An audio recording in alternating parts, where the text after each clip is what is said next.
Do you guys know what this is? It's humongous. It weighs 1.5 pounds. It's way more than I need. This is horseradish root. So I was been looking for it at local stores, and this was the smallest one I could find, and there was nobody around that could cut it for me to make it smaller. So I am going to see if any of my friends or nearby people want some of this, but I only need to have like a little portion of this. But anyways, this is horseradish root, and I'm going to use this to make fire cider. So the other thing I have here besides making a mess, hold on, that horseradish root just got everywhere. But I have I can't say this. I can't say it. Why can't I say it tonight? Turmeric. There you go. I probably said it wrong. Sorry. I have a speech thing, and when I'm tired, then that comes out more. But anyways, I got this last year after I made the fire cider, and I had found another package of it, and I put it in the freezer. So I have just had this in the freezer for the last year. So I will do the same thing with part of this. If I can't find people locally that want some of it, I'll save enough in the freezer for next year and then try to give some of it away, because this was actually a little bit expensive. But anyways, it can be in the freezer and saved for later. These jalapenos are wrinkly, but they are okay. They're not moldy. They're just wrinkly. I had washed them when I brought them home like a month ago, and they've been in the refrigerator, and I just hadn't used them yet. And then I have some ginger I'm going to use, and then I have 1 white onion and 2 red onions, and I have some lemon.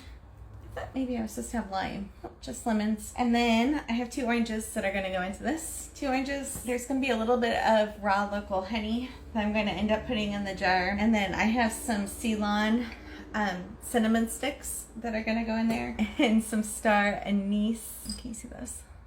They're kind of pretty. So those will end up going into the jars. And these are rose hips. And then what else? Apple cider vinegar. So these, they're not open, like the plastic's still on them, but the expiration for it, I've had it on the shelf for at least a year. The expiration for these are not until 2026, July 26, 2026. So it just needs to be shaken up so the mother in it dissipates into the vinegar again, but it's good until 26. So you don't have to worry about like buying too much and getting it on your shelves.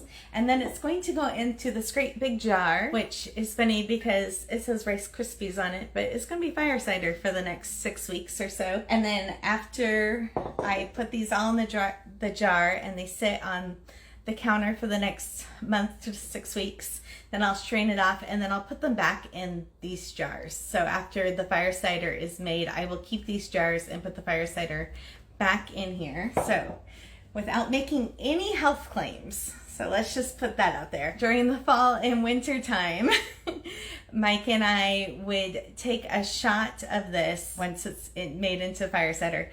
We would take a shot of this if we plan on being in any big crowds or around anybody that might not be feeling well or those kind of things. So we definitely, if we feel like something's coming on, we definitely would take this more often. And then if not, we also take elderberry syrup. So we kind of rotate in between the two. But this is definitely the more potent of the two between elderberry syrup and fire cider. So anyways, I'm not making any health claims or any of that kind of stuff, but we do take shots of this, you know, drinking shots of this in little glasses this time of year leading up, you know, in the fall and winter. So anyways, so what I'm going to do, I'm not going to do this on video. I just kind of wanted to talk through this a little bit, but I'm not going to cut jalapenos while I'm doing this because I might accidentally get it into my eye or something. But when I get all of this cut up, I will make sure that I layer anything that is floaty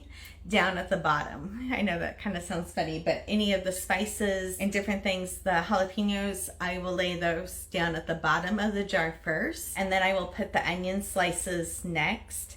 And then up towards the top, I will put the citrus, and I'll kind of leave them bigger and then fill it up with the vinegar. And then that way everything stays below the vinegar line because you don't want it floating up above the vinegar or it can get moldy at the top. So the orange pills and the lemon pills help push it down below the vinegar line. So that's really important. Otherwise you'll get mold at the top of your jar, and you don't want mold at all. So as long as there's nothing coming to the surface and it's only the vinegar, you won't get any mold. Anyways, I will be making this, but I just wanted to kind of describe a little bit of what I'm doing, and then I'll end up showing pictures. But anyways, this recipe is already on the blog if you want to check it out. It's lacrosselegacy.com/Fire Cider. And then if you don't remember that, there's always a little magnifying glass up in the corner too of the blog, or when you go to the Cross Legacy, that says Fire Cider on it. So again, you know, I washed these items when I brought them home. These are actually from the beginning of August, so they're a little bit wrinkly, but they're like 6 weeks old. And then they're gonna go in this jar for the next 6 weeks and they'll be fine. But none of this is moldy because